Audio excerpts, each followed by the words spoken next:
Ito ngang magandang balita that finally uuwi na si Mary Jane Veloso. Parang ano na, malapit-lapit na nun dati, parang medyo may agam-agam ka pa di ba? Na, ano basta yung... December lang, hindi sila makabigay ng araw. Correct. So diba? magiging maligaya yung holiday ng pamilya ni Mary Jane kung talagang bukas nga ay uuwi na. So kayo dyan, attorney, bilang abogado ni Mary Jane, yung binuno ninyo na all these years, ang reaksyon po ninyo dito po sa finally ay makauuwi ng inyong kliyente. Ay, nako, malalim na buntong hininga ng relief at excitement. Mahaba tong lakbay na to, no? Parang saga, ika nga, no? Siyempre, ay kinikilala natin ang lahat ng tumutulong at tutulong pa sa sitwasyon ni Mary Jane. Hindi pa naman tapos kasi meron pa tayong vista next February. Umaapaw ang kagalakan at yung excitement sa pagdating ng aming aming kliyente. Attorney, ito na nga, we're all excited kasi meron ng details na supposedly tomorrow at 6 a.m.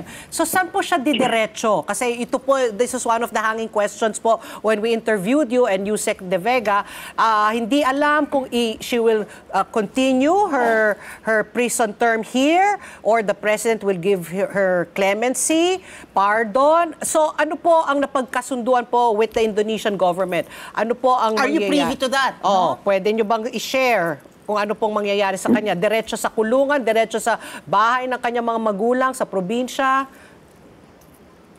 No, hindi kami privy. Sa katunayan nga, medyo matipid yung daloy ng information, official information. Anyway, mas primerong pa ng source namin information ay media and even yung press conference sa Indonesia yesterday afternoon, lunchtime, no?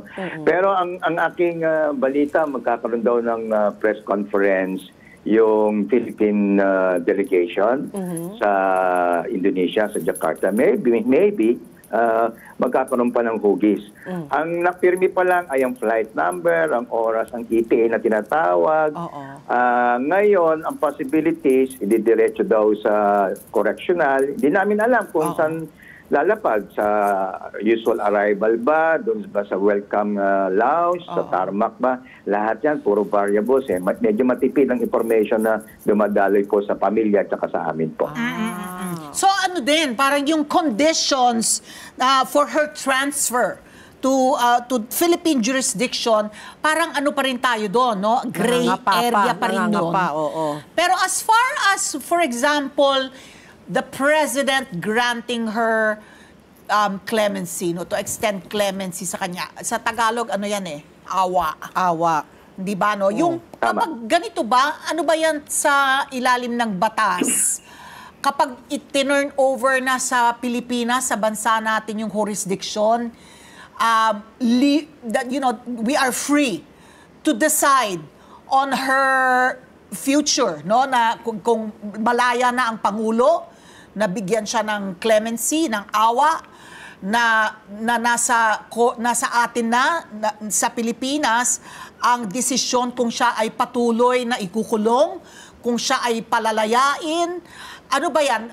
Yung conditions ng kapag ganyan na, does it mean na dahil pinauwi na siya, talagang yung jurisdiction is nasa atin na rin to decide on her future?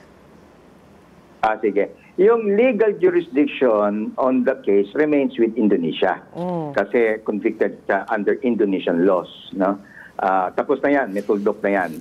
Wala na tayong gagawa pang dagdag na hakbang dyan. Yung political diplomatic prerogative, ang arrangement, ay absolutely nasa presidente na ng Pilipinas. In fact, sa katunayan, makailang beses na po na hayag ng Indonesia, at ito, na-validate recently, na kapag nailipat na yan, yung na-turn over na yung physical custody ni Mary Jane, ay yung ang tatlong terminal nila, classmate tsaka pate, rehabilitation, remission, or clemency is now passed on to the responsibility of the Philippine government if it so wishes. Let's get together, Sunday 25, Sunday 25.